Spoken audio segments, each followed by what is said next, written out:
welcome to a strange and unusual episode of the Comics Brew and Chew podcast where we will actually be talking about comics. And for right now, we are down one member. Two members, basically. I'm not contributing much. Well, as usual. Hey! But John is... No, you mean he's not talking over me. That's true. Hey! See, I waited until you said that before I said hey. New one, and now he's talking over me. Hey! But John is currently at work 2 streets over from us, where I just left him because I get to work earlier than John. But later on today, we'll be recording several other episodes where John will be back. Or one other episode.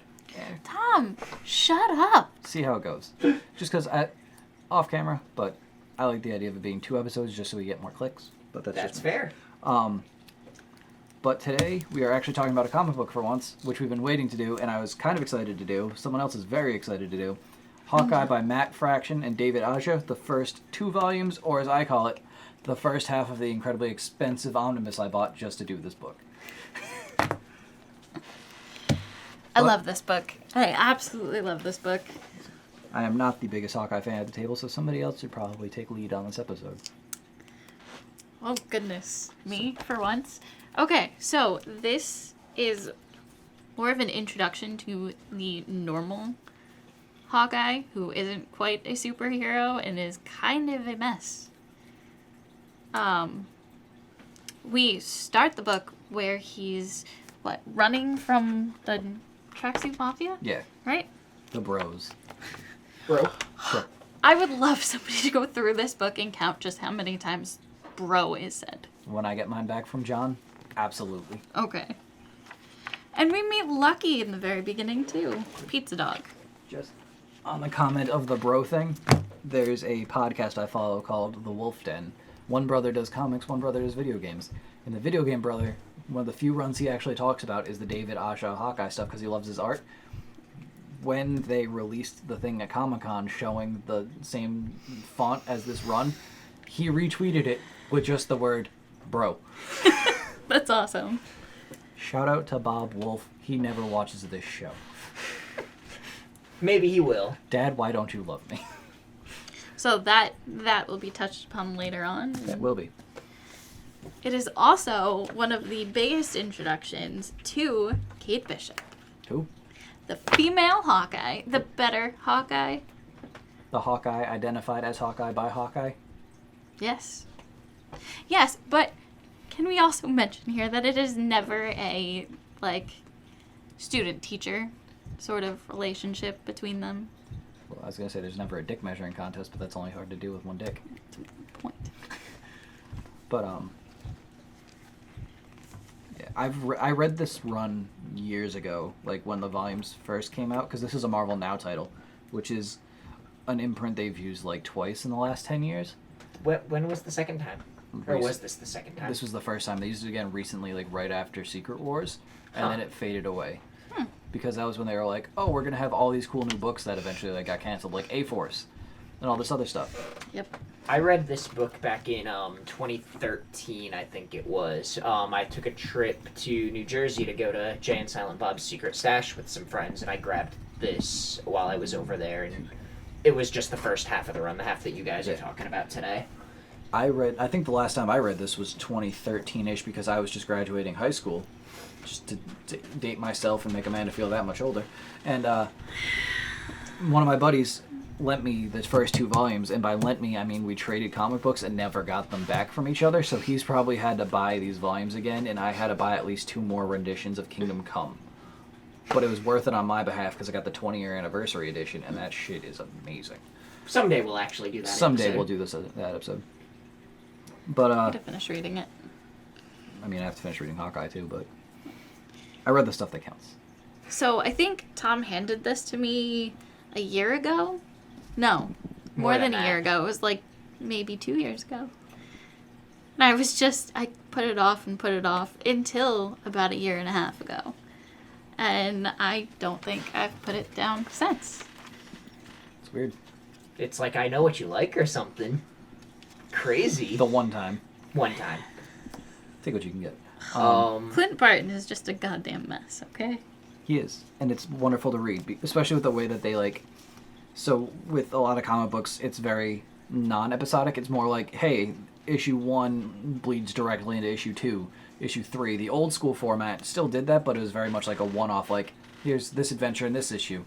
In this issue, Spider-Man fights Doc Ock, and then next issue, he's got to figure out taxes because stuff. And he's broke because he's Peter Parker. And J. Jonah Jameson never gave him his W-2. But in this one, it kind of goes back to that style of, like, there's a plot that runs throughout all of it, and it's really just Clint getting tied up with the Tracksuit Mafia because he buys the apartment complex that he lives in from them, being this, like, Oliver Queen-esque, like, millionaire that lives in the middle of, like, a hood, but instead of being Oliver Queen that, like, lives in a mansion and, like, is also a rich archer, like, Hawkeye lives with the people, or as his friend Gil calls him, Hawkeye, because that clearly is what makes more sense. But each issue is a different thing, and each issue is drawn in the same style, but drawn a little differently, which I think is cool. Like, you get the one that's a very 70s action movie with the redheaded woman that comes in, and, like, there's a car chase, and there's all this bullshit that happens, and, like, trick arrows are a big thing in that issue, which is fantastic. Boomerang arrow. It always comes back. But then you get another issue told by Lucky the Pizza Dog. Best issue. Yes! Entirely, which was fantastic, told entirely from his perspective. There are entire issues told from Kate's perspective. There's a 2-part spy thriller, very old school S.H.I.E.L.D.-esque type story. They just do, like, all the different genres you can do with the hero like Hawkeye. And they even, like, expound upon, like, his backstory a bit more in ways they don't really need to, but they can do, so they do it. You get to find out more about Barney. You get... The circus guy? His brother. Oh. That might be in the later I think it is in the later. But also, I know it's not till the later issues, but he goes almost completely deaf in this run, too. Yeah. I think he starts in the stuff I've read, or I might have read a little past this point. No, I didn't, because Creepy Clown Dude's still here. Right, I don't know his name. He's just Hawkeye's Joker. Oh, who does his art? Because I've seen, this guy drew a lot of, I was just saying earlier that I love that. Oh, hey, it's my shirt. It is your shirt. Someone really liked Amanda's shirt and put it on a Hawkeye. I just, I think I'm Kate Bishop, apparently. It's okay. Francesco Francavilla. I should have recognized his art right away. I love his work. He does, there's a Batman book called Black Mirror, very much in this art style, very horror themed. But no, because Amanda hates Batman, she won't read it or touch it. And it's written by Scott Snyder, so you know it's written really well. Fine. But it also reminds me of Phantom X Max, which was very, like, 70s spy thriller, James Bond-esque, but more in, like, the Austin Powers direction with more humor because it's Phantom X, which I have in singles and in trade, I think. But just, like, the way it plays out and the creepy mime dude that's, like, from this just, like, broken country where he's like, I come from a hellhole, so the only thing I'm familiar with is killing and death. And he's like, that's me, in a nutshell. And I'm like, you're edgy. You're kind of cool. But he's also, like, the only recognizable villain in the whole, like, run up until that point, outside of, like, Madame Mask, who shows up at one point. Madame Mask. That was the 70s kind of thriller issue, right? Yeah. The one where there's the tape of Clint Barton. Hi. Different cat staring different at the cat. podcast this time. Yeah. It's just, like, he just poked his head out from behind the vase, and I was like, oh, he's still there, and he's, like, actively listening to this conversation. I didn't realize we had another guest. But, yeah, there's a tape released of Clint Barton supposedly killing somebody. Yep. And Clint has to go recover it using, like, S.H.I.E.L.D. money. And then he sneaks into this auction, and Madripoor. Issues 4 and 5. It is. Thank you. It was just good timing. It was. And during it, Kate shows up, and she's like, I'm going to be this really cool Avenger and help out. And then she kind of messes it up, but kind of also saves the day. She impersonates Madame Mask, and there's, I think, a lot of sex humor involved.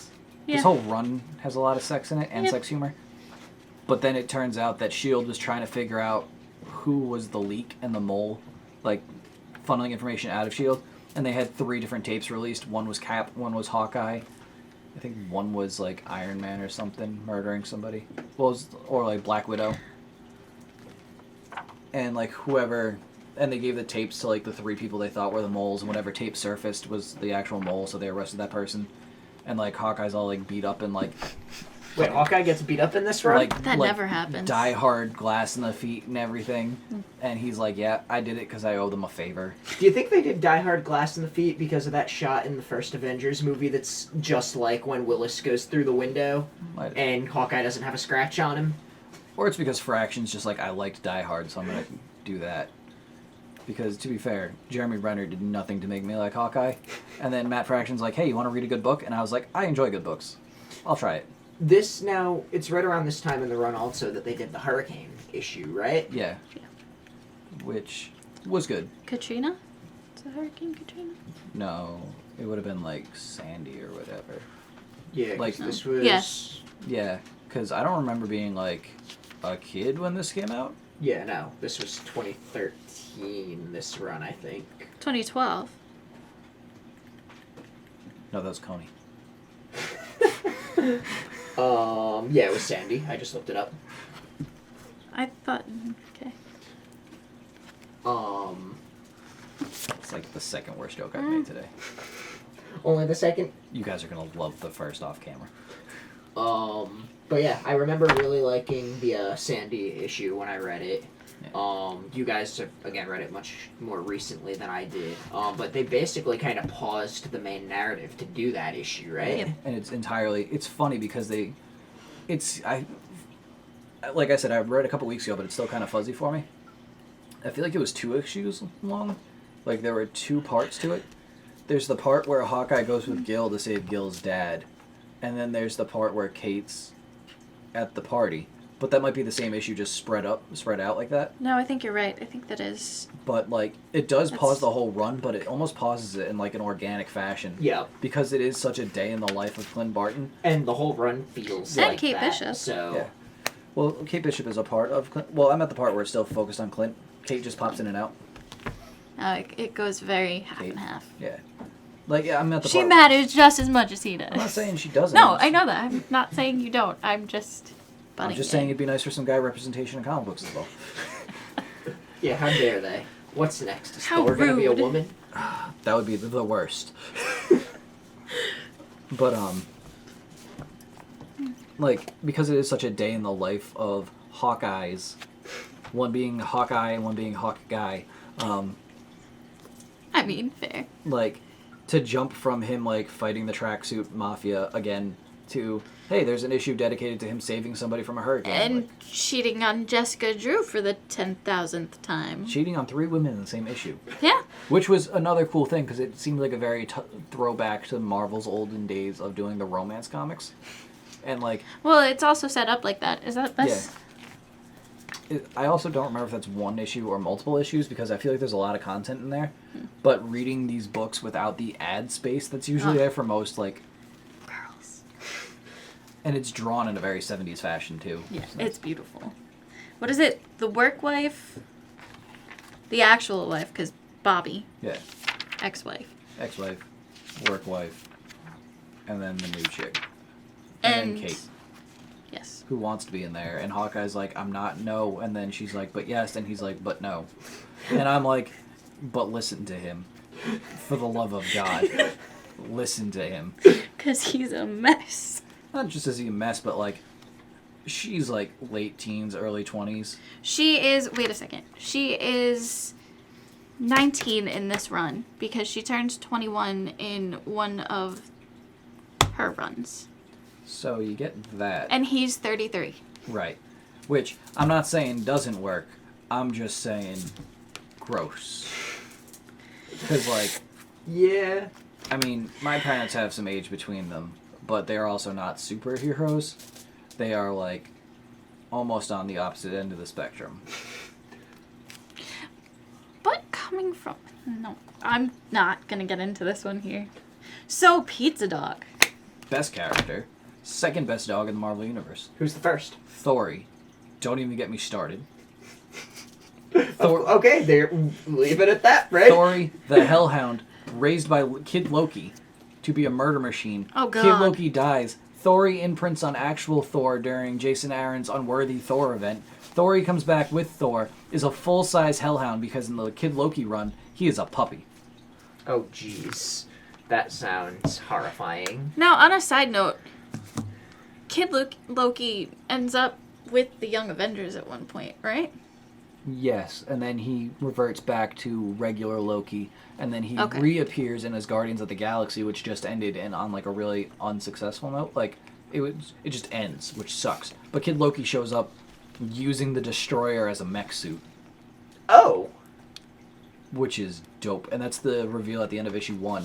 Is the mech suit opens up, and Kid Loki's just floating there, and everybody's like, "You're dead. You're not supposed to be here."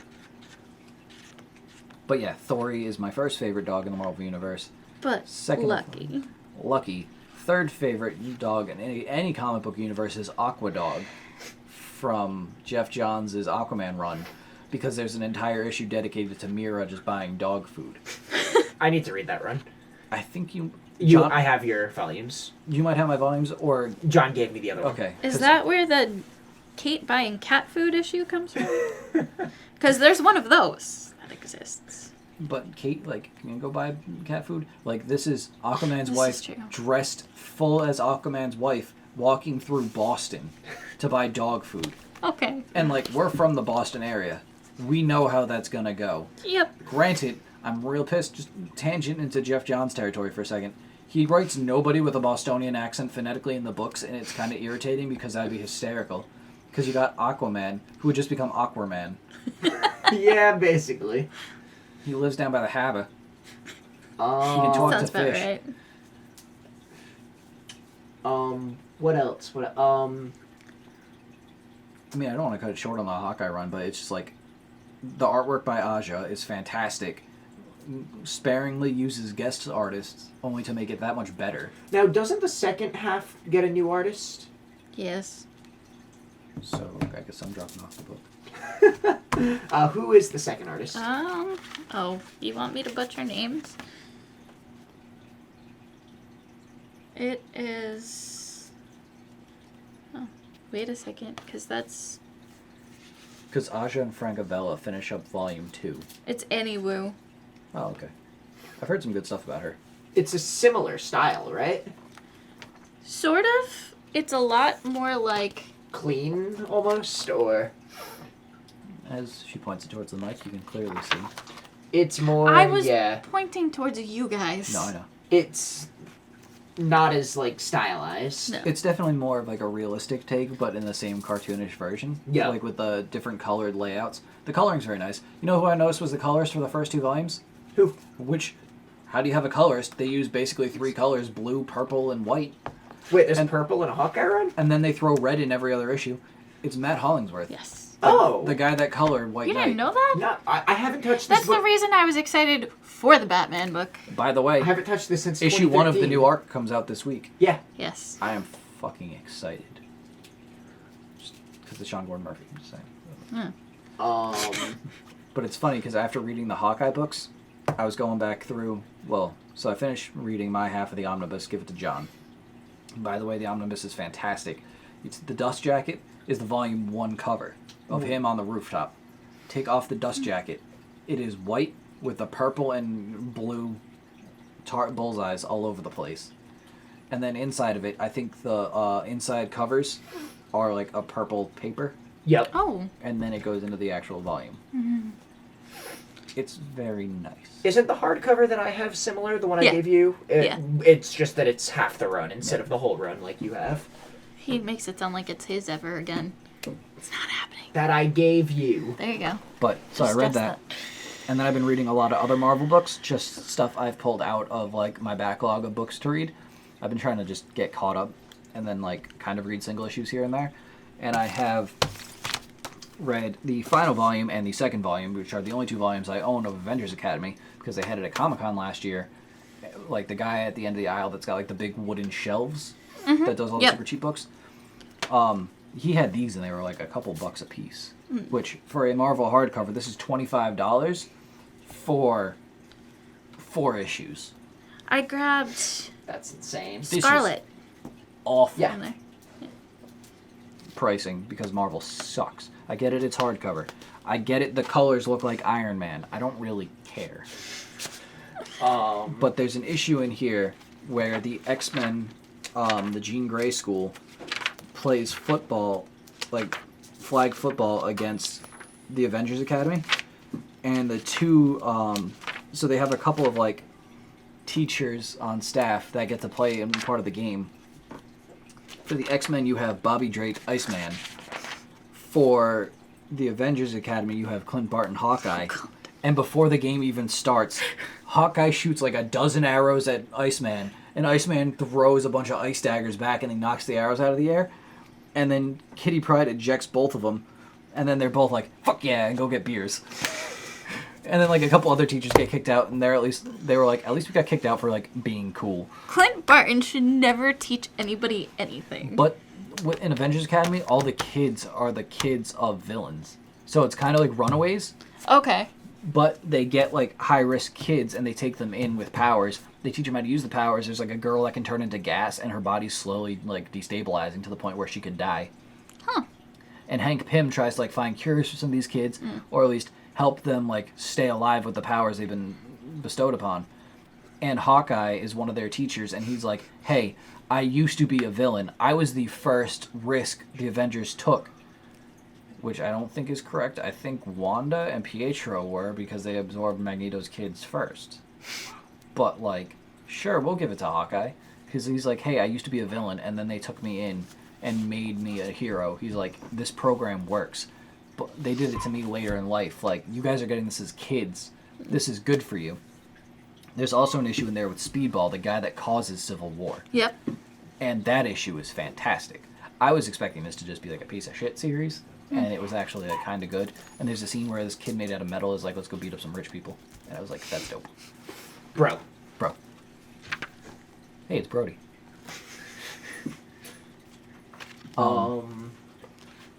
But yeah, also the Christmas issue for Hawkeye, hysterical. He's fighting the tracksuit mafia. His arrow gets stuck in the satellite dish for the apartment building, so he has to let his neighbor's kids like come into his house and like watch the Christmas specials they want to watch on his TV. And I think he passes out while watching. Yep, them. he does. That's the thing with Hawkeye. Like in this book, the issues don't end like in a satisfying way. He just passes out because he's exhausted. And everybody's looking at him like, how are you an Avenger? And he looks at everybody else and goes, like, I don't know. It was an accident. Yeah. I shoot arrows real good. Yeah. He's like, I tried being in the circus. It didn't work. That turned out I was actually in a crime syndicate. I did that very well. I stole a lot of money for myself and then left and then became an Avenger and then like used that money to like buy an apartment building from the Russian mob. And then the Russian mob hires the clown guy. And then Clown Guy becomes my favorite character in the whole series, and I'm like, I gotta read the second half, but I don't have my volume. Oh, the second half is so good. I love the whole usage of ASL in the second book, because there's a ton of it. And We can hear you signing, Fred.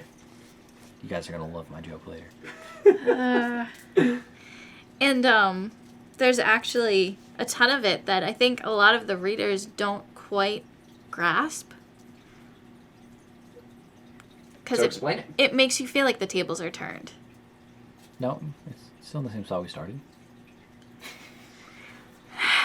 Boys. Then think there's gonna be a third one next time we Oh, I talk. know. But yeah, so what, since you're the only one at the table that's read the whole half without delving into spoilers, what is some fun stuff that's coming in the second half? Boomerang arrow. Or just spoil the hell out of it and I can just give you the volume. The Boomerang omnibus. arrow. Lots of boomerang arrow? No, there's one boomerang arrow. One boomerang Well- arrow. Did you leave off? Did Kate leave by the time you?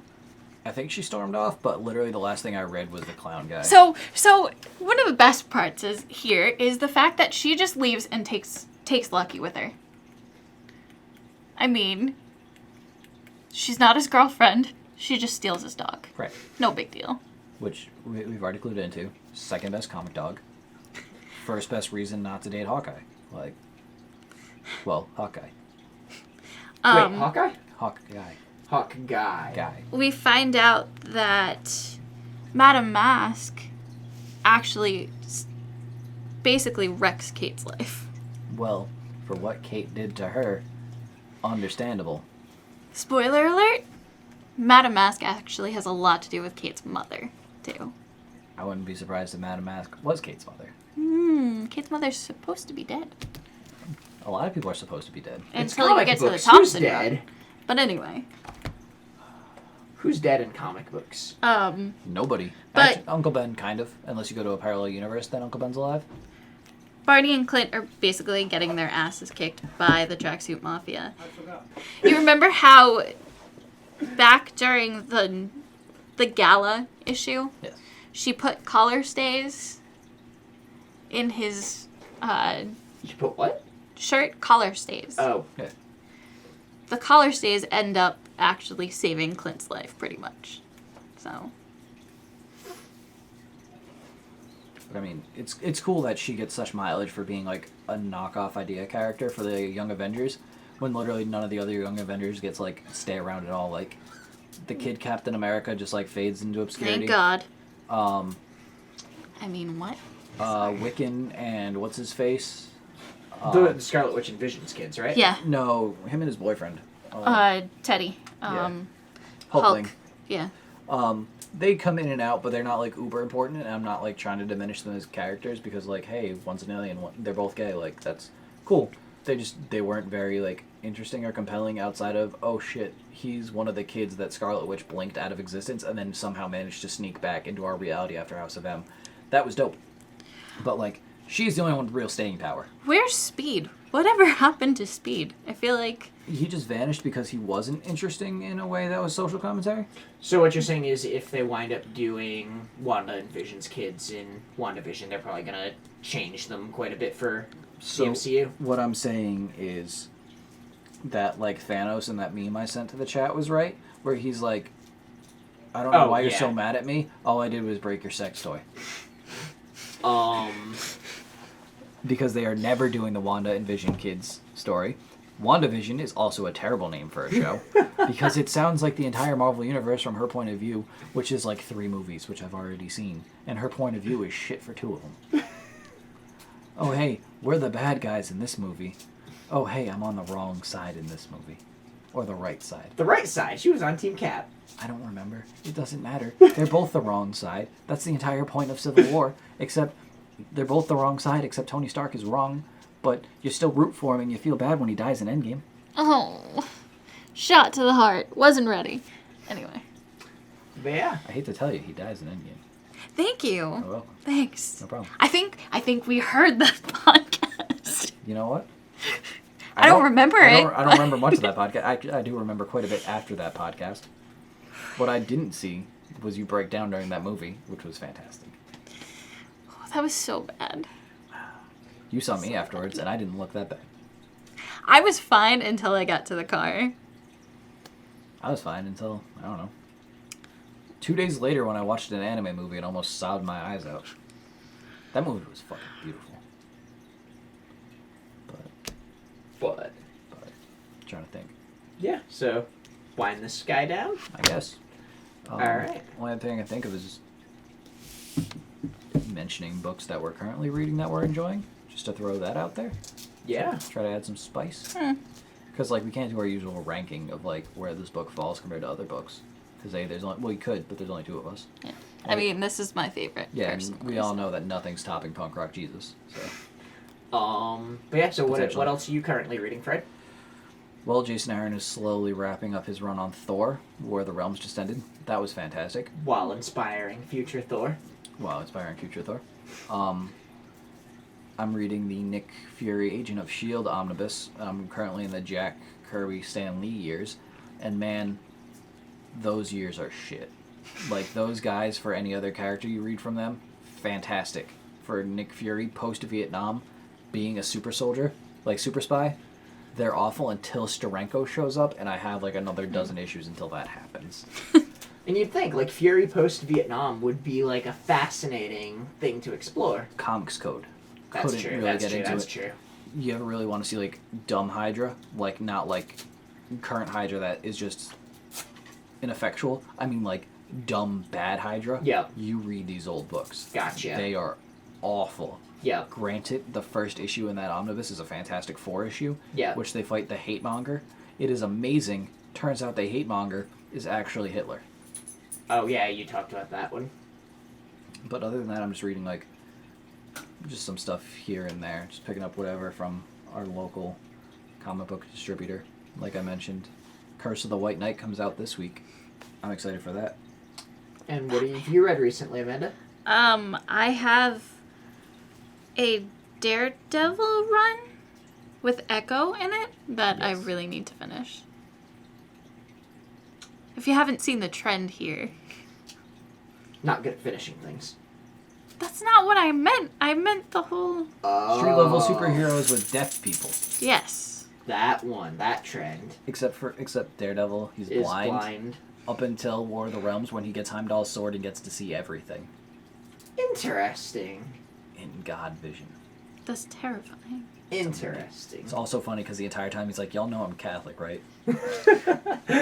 this shouldn't work.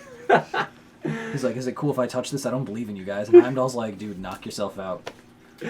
The Omega issue for that, where Heimdall comes down and like talks to Matt about losing his all-sight, is real cool. It also sets up a lot of like other books because it's like a, hey, now that our event's over, this is what comes out of it. Like Punisher going around killing all the Asgardian monsters that are left on Earth. Like the Hellhound he shoots in the face with a grenade launcher. I sent you that picture. Yes. Is cool, but like Heimdall talking to Matt is fantastic. Hi Jody, yes. Good puppy.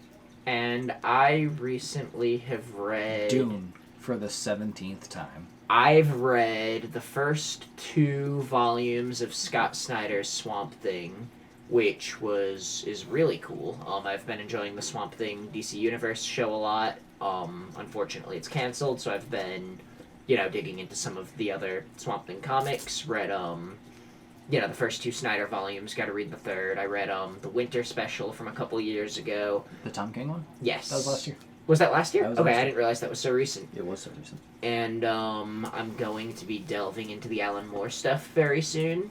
So I'm excited about all of that. I also just read issue 1 of Blade Runner 2019, which is from Titan. I know they're a book publisher. I had no clue that they were publishing comics. Right. But it's gone over extremely well. I guess it sold a ton because they're going into a second printing right now. The writer of the film is actually a co-writer on the comic, and it's really great kind of expansion of the source material in the films. It's usually a good sign when your book goes back for a second printing. Yeah. But yeah, I guess that's it on our Hawkeyes episode. Hawkette. Hawkette. Oh, Hawk God. Woman. Hawkingbird. That was Was that a thrown thing? around at one point. Oh, jeez. The future Mrs. Barton. All right. Do you want to She's sign better off than our Laura. social media? Oh shit, I forgot what all of that is. It has been some time since we Comics left. B and C is the Instagram. B and C. Yeah. And the Twitter, which I can pull up on my phone because I run that account and I have no idea what the actual... I remember it. It's at Brew Comics because I lost the account for several hours minutes after I made it because it said to input a birthday. So I put our first podcast episode, which makes me under 13. It also makes me like a year old making a Twitter account. And it says, oh, hey, you can use the birthday of your company and or group. And I was like, cool. Locked because I need be 13 years or older. I had to submit my ID to get it approved. So now Twitter has The my... things we go through for this, Twitter guys. has my driver's license. At least, you know what? That's better than Facebook having it. Is it though? Yeah, Facebook is bad. But I feel like Twitter could get there. But yeah, so at Brew Comics on Twitter, Comics BNC on Instagram. You know where this podcast is if you're listening to it on YouTube. I would hope anyway. It's a little Or weird like if you your don't. friend shared it to you, thank you to the like 3 people that listen to this show that managed to get a 4th person to listen. And the 5th person is always me. Yep. So I listen every. sometimes I get bored and listen to them. Sometimes Exactly. I want to see how dumb I sound. Well, you sounded especially dumb in this episode. I try.